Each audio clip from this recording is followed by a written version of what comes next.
Hello, and welcome to Reanimated. This is episode 186. This is the podcast about zombies and undead stuff. My name is Stuart. I'm one of your hosts. Joining me, hello, HA. Hello. Welcome. Stuart Tiffin. Thank you. It's an hour later than it usually is, except it's not because of daylight savings and... Saving. What? There's no S at the end. It's daylight saving time. It's multiple times, so I'm savings, plurals. This is it's funny because on the ballot this week for California is an option to let the legislature do away with daylight savings. And so that'll be interesting if they decide to go through with it. If it gets enough support. Direct democracy is a nightmare usually, but this is one that I think a lot of people might like. Yeah, you feel strongly about this one, huh? Not really, but it's always off-putting to wake up and your clocks are... You have to fix all your clock. I don't know. It's not really a big deal. Yeah, but you know who really hates this? Kids. Yeah. And my kids amazingly both slept in late today, kind of disproving the rule. But yeah, ordinarily I'm not a fan. But yeah, that's not why we're here today. This is not the daylight saving podcast. There, I did it for you, just one time. Thank you. Not the daylight saving podcast. This is Reanimated, and we today are going to be reviewing the 2017 film Mayhem, starring Steven Yeun. But before we get to that, we do have a tidbit or two of news.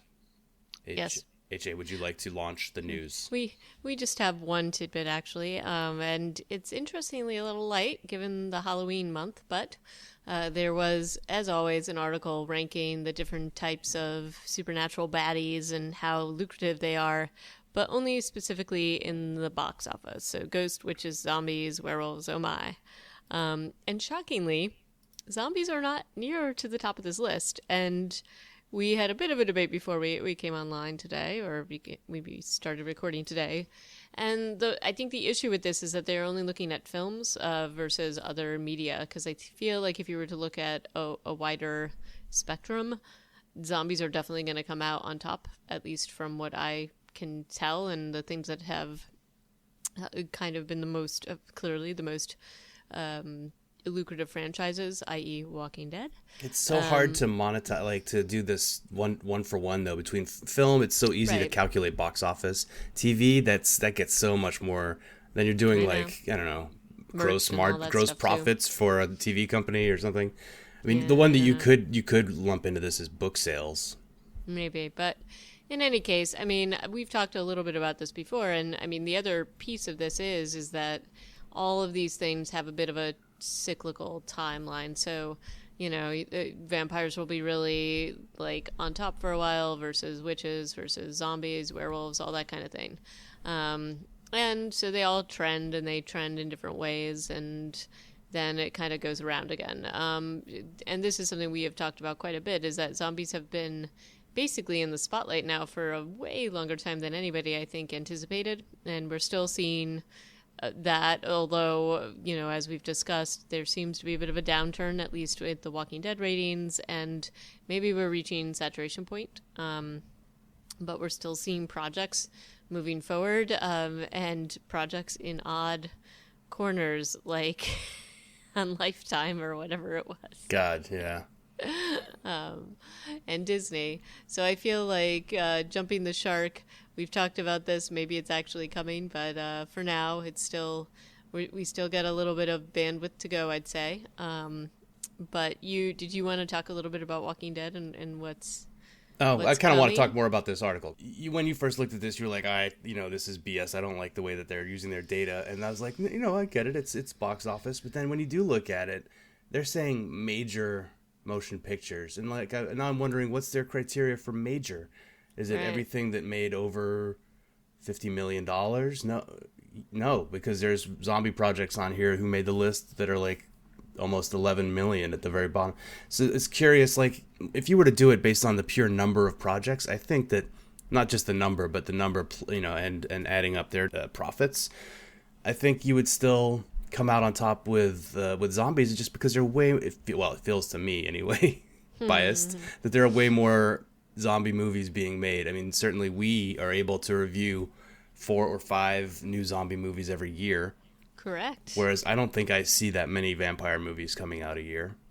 Nope. They're basically just resting on the laurels of Twilight, which, I mean, sure, it was a juggernaut, $2 billion for vampires versus a measly $1 billion for zombies. But I'd bet, all right, now maybe, at that level, even all the indies added up wouldn't add up to $1 billion. Yeah, I don't know. I just think that this is a silly article, but Sure, it's silly, but it's still interesting to look at, and it's kind of funny to see that demons and ghosts both got ahead of zombies too, and that really the lowest of the lot is werewolves, which is also kind of surprising, and I think that's almost completely because those kinds of creature effects are really expensive. Well, they are, but of course, especially since we're only looking at box office and things like that for films. But Teen Wolf did pretty well, the show. I think is it still on? I'm not even sure. I've never seen it. It's not something I'm into, but some people apparently are really into it. So, anyway, that's...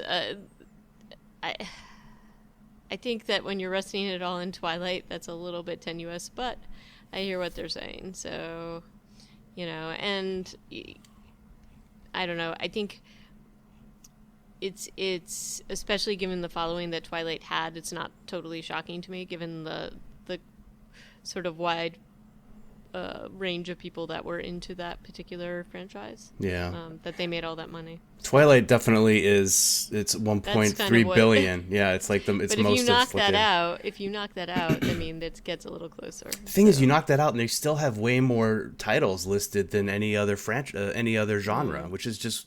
It feels like this is loaded. It feels weird. It feels loaded, doesn't it? Because there's only like 7 or 10 titles for zombies. There's a lot missing here, and they include Pride and Prejudice and Zombies, 10.9 million. That's a small project. I mean, certainly we've seen bigger things out there, like The Girl with All the Gifts that must have done better. Oh well, we'll never get to the bottom of this, but I do think that these people, Vox came into this with a clear vampire bias. Yeah, who do they think they are? For no. Unless you have something else to chat about in terms of news, we can hop into our recap review of Mayhem. Yep, for sure. Let's talk about this 2017 picture. I think it was one of the first projects Steven Yeun did after Glenn, spoilers, was killed off of Walking Dead. Yeah, and this, let's be clear, is not a true zombie film, though it is a bit of a rage film. There's, from the get-go, they do the overview, the synopsis in the opening about what's happened. There's a voiceover by Steven Yeun to talk about this rage virus and place us exactly where it is, or where we are in the story, which is basically that this rage virus has happened. There's been, and it takes all of your inhibitions away, so people are much more heightened in terms of emotion and do horrible things. And basically all of your baser instincts are enhanced and you don't have the judgment. And he is working as a corporate lawyer for a consulting firm and was one of the people that came up with the defense for murdering while infected with this virus. So, I mean, I think that this film is pretty, transparent from the get-go about where it's going. Yeah, it's pretty. It's got a lot of Fight Club in its genes. Yep. It's very anti-corporate, anti-greed. What is it? Pro-violence to get your problem solved, or pro-overthrowing. I don't know, whatever you need to overthrow to get, to return to a non-corporate state, I suppose. I mean, I wish I could say that it was doing that, but really, the violence is really targeted at people that the main characters have a specific beef with. They're not trying to take down the consulting firm at the end of the day. Like, they walk out, and they're like, that company's probably going to go on kind of business as usual. Yeah, the rules switch a little bit all the time with this, so the people infected with this virus, at least from what we see during the course of this, and I don't know whether this is intentional or not, but it seems as if their self-control varies depending on what the situation is. Yeah, correct? that was kind of difficult to watch from time to time. Sometimes they'd be going completely bananas. Right. Stephen Yeun and Samara, what's her name? Samara something's character, Samara Weaving. Mm-hmm. They would sometimes just be having normal conversations like, oh, what are your top 3 bands? Oh, I don't like Dave Matthews. And then they'll be like cackling as somebody stabs another person right next to them. And right. It did feel, doesn't make sense. Yeah, it felt a little bit off that they would be kind of lucid and then bananas. Right. And it seemed, even from the beginning, it's sort of like his friend, his guru, his mentor, it seems, who he seems to rely on, tries to, they're both infected with it, and he helps him, and he manages to ratchet it back so as not to kill or hurt his friend. So yeah. I feel like that premise alone is difficult for me to deal with, because if you don't have the brakes basically to put on these instincts, then what's the point of this? If your premise is that this virus doesn't give you the tools to sort of moderate your behavior, but yet then you're moderating your behavior, it sort of totally destroys the whole premise of your hypothesis. Yes, that is the gripe of a rage virus aficionado, however. Correct. But it also sort of, especially in terms of this film, because the Stephen Yeun character is the one who came up with the whole defense of murdering while infected with this virus. So, when you're seeing this play out in the, and let's like give the sort of general synopsis. So he's basically this corporate lawyer, has come up with this defense. He works for a dirty consulting firm. They do a lot of things he doesn't agree with. He admits that he's a cog, but he's just trying to get that office, and now he feels soulless. Like, the usual basis for any kind of corporate, like, down with the man kind of premise of a film. Mm-hmm. Somehow, this has infected the building of the consulting firm that he's in, and hilarity ensues. When you see this virus played out, you're seeing a lot of instances, just as Stuart was saying, like things vary. People are cackling one moment, kind of participating in another moment. It doesn't really seem to have any rhyme or reason. No. They don't stick by the rules that they have firmly put in place with the voiceover. So that's kind of strange. And and I mean, they do kind of play with also who's susceptible and how they're going to respond. Like the whole IT conversation that happens, I don't know, 2/3 of the way through the film. The guy is being a maniac when they walk in, and then they just like lightly threaten him, and then they're he's fine. very buddy. Yeah. And he's able to do like complex IT stuff. And it's weird. Like it doesn't necessarily make you incapable of doing complex tasks. Right. And what's also curious is it doesn't necessarily seem to affect any of the 9, the board of directors. They always are just kind of like, yeah, they're doing drugs or sleeping, but they're not being anywhere near as crazy as everybody else in the building. Right. Which is just also... So yeah, there's a lot of imbalance there with the way that they present the effects of this. And clearly Stephen Yeun is one of the more effectively affected people, because he turns into a murder machine. Right. And, Derek. yeah. And you have, I mean, that's the thing. It's like you're showing people, like the IT guy being able to do these complex things, yet the HR guy can't even prune his plant. You know what I mean? So it just feels like they have a lot of contradictory behaviors here. And that just is based upon what they want these characters to do in one moment to the next. And the HR guy played by Dallas Roberts? Yeah. What was his name on The Walking Dead? He was Andrea's little buddy in Woodbury. Yep. I don't recall his name, but yes, everybody would recognize him from that. We haven't seen him in a while. Anyway, it was kind of nice, and he gets to play a villain. Ish. I mean, he's the Axeman for the whole... Yeah. So, let's back up a second, talk more about the cast. Just about everybody on this cast is not American. Again, not to belabor this from Patient Zero, but Stephen Yeun, I think, is dual citizen with South Korea, but has a very natural American accent. Dallas Roberts natural American accent. Everybody else is English, South African, New Zealander, or Australian, which is awesome. And this is filmed in Serbia. Yep. So Samara Weaving does a flawless American accent, even though she's Australian. I would say that Caroline Chikezi doesn't necessarily pull off hers, and neither does the Mr. Tower guy, who's Scottish, but South I don't African. think that, it didn't feel like they were trying to anyway, so I felt like they were just kind of, I don't know. I feel like the Kara character was trying to, but just wasn't quite coming across in the throes of what they were doing. Either way, I'm not trying to nitpick on the accents. I was just pointing it out that it's another title or another production made by an American director, but they went overseas, and I wonder if how much of their choice of shooting location affected their casting. And it does seem like a very international Cast. or at least heavily, European. But no, again, then there's Australians and New Zealanders in there, so it doesn't. It's just cool. I think it's a lot of unrecognizable to me actors who are really good performers and do a great job. I thought, like the main bad guy, what's his name? I don't even remember. I think it's Stephen Brand.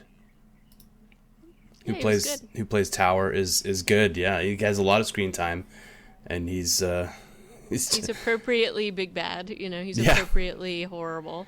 And it's funny, the second zombie movie in a row where cocaine plays a big part in in the storytelling. Yeah, right. It's kind of odd. Yeah, it's not usually what we see, but they use it again to good effect here. It's much more the usual approach, which is people who do massive amounts of cocaine in films are typically bad guys. Yep. That was different in the case of Stains the Sand Red, when it was, I guess Molly was still kind of like a gray area character, but she was using it for good, which was to stay awake and stay in front of a zombie. So that still wins to me, like most inventive use of cocaine in a zombie movie so far. I agreed. I enjoyed that they did that.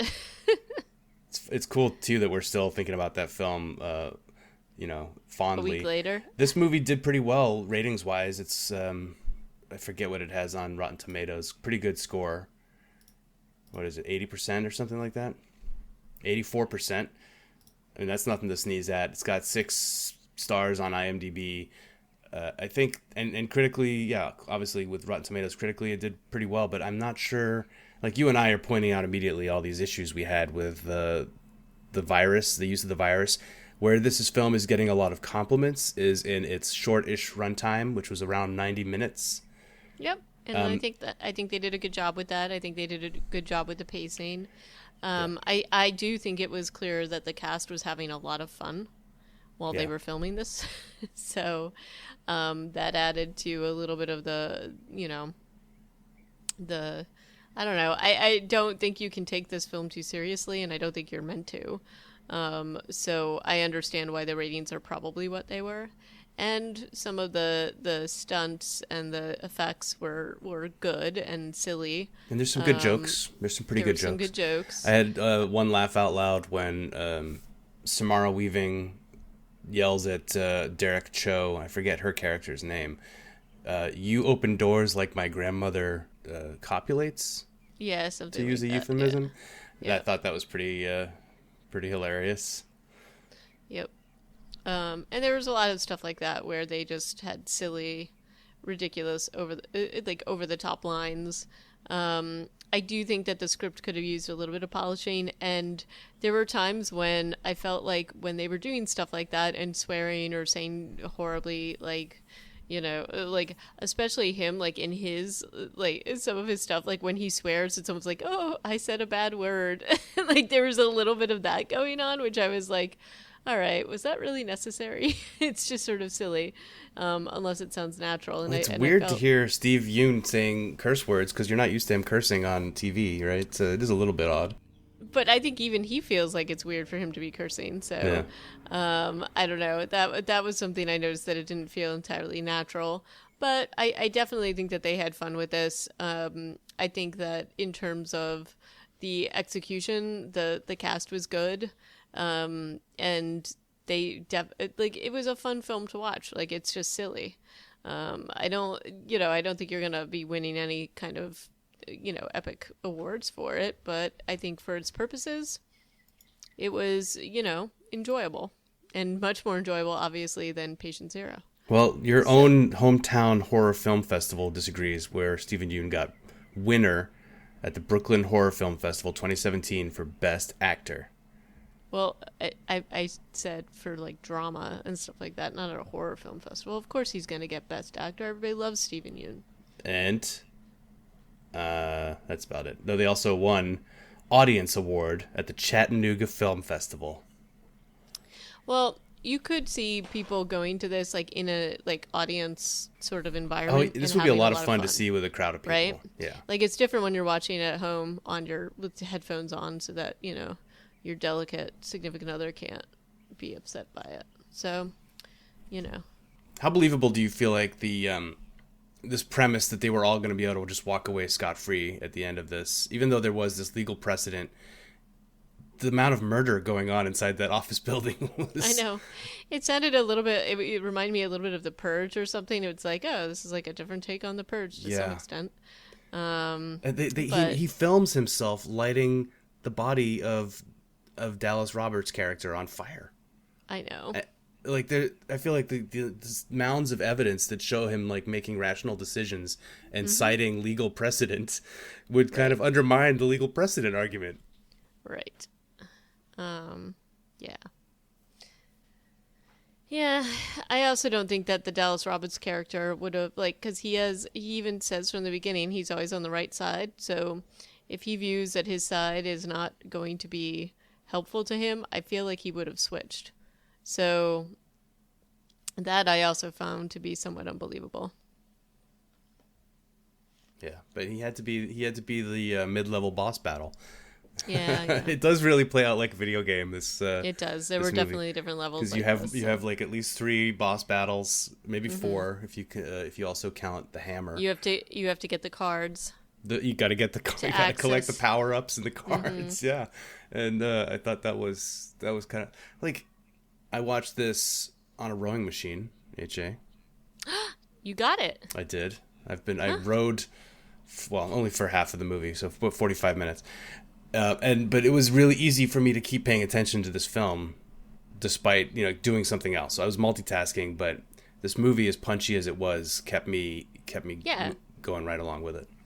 I thought it was truly entertaining, and I agree. I definitely, in terms of the runtime, I think they did a good job with that, and they did a good job with editing. I thought the wrap up at the end was a little bit silly, but it is what it is, and I don't think it's meant to be taken. The whole art subplot thing too. The art subplot, but also they make him, because after he offs the big boss guy. Yeah. He signs the contract to become the partner for a minute so that he can make one decision and then says, "I quit," and it's so ridiculous and over the top, but I think it's supposed to be. So now what does he do? Paints with his psycho girlfriend? I don't know. It's a little crazy. It's very much natural born killers at that moment. True. So another deep cut. So this movie was made for $2.5 million, which is extremely cheap. Well, I mean, and it's all in one set. All it is like an office set. You don't really have all that much in terms of complications because you keep it in one spot, basically. Yeah. And all of it can pretty much look alike. I mean, look at the difference. So you basically have the office cubicle set, you have the elevator, and then you have the boardroom, and that's pretty much it. So and you have a couple of outside shots, one basically at the beginning and one at the very end, but everything else is pretty much kept encapsulated within this building. But one place where this movie would get expensive is in its cast, not just because of the named speaking roles, but the extras that they use, and there's got to be dozens of them, also have to be pretty accomplished at doing specific stunts in the background, fighting, having sex, running around and throwing garbage at each other, which if you watch in the background of some of the Derek Cho's monologue scenes, there is a lot of funny stuff going on in the background. Like, and sometimes it's like a couple of women in really high heels who are having trouble running, or like look like they're having a little bit too much fun while they're fighting each other or just goofing around. But it's also it's entertaining in itself. But I don't know if you caught it. They repeated. There were definitely extras who repeated.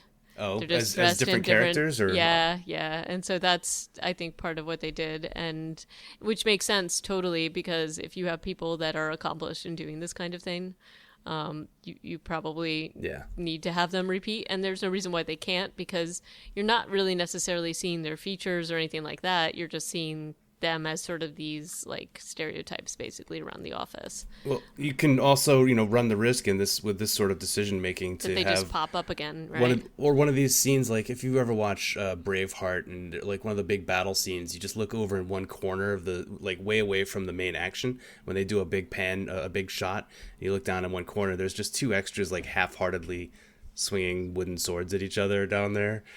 And so you run the risk of having that sort of thing going on in the background. But this movie, for the most part, to me, avoided that. Have you been watching Daredevil at all, by any chance? Yeah, I saw an article saying that the season 3 of Daredevil audience went down by 50% from season 2. Which is a real bummer, because I feel like this season is much stronger. Oh, yeah.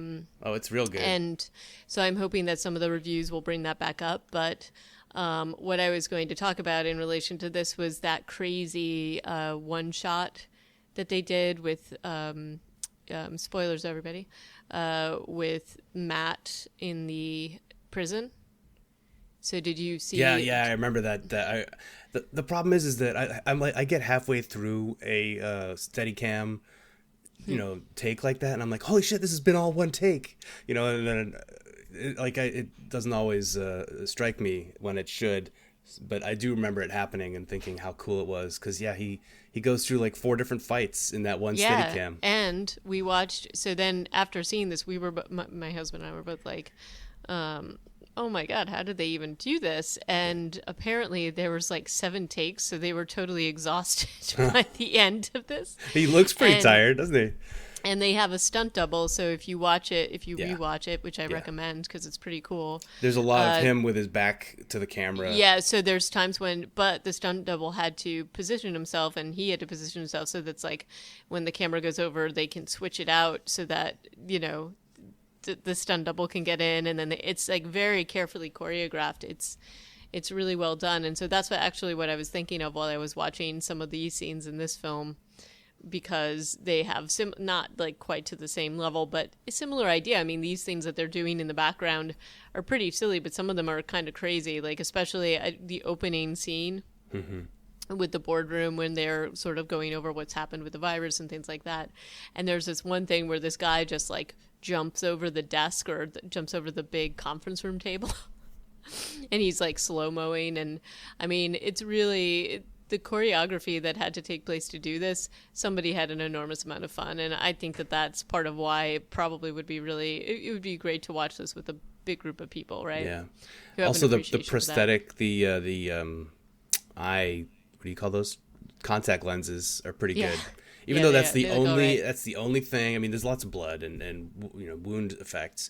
But the contact lens that everybody has to wear, and it switches eyes. It's never both eyes for some reason. Don't know why.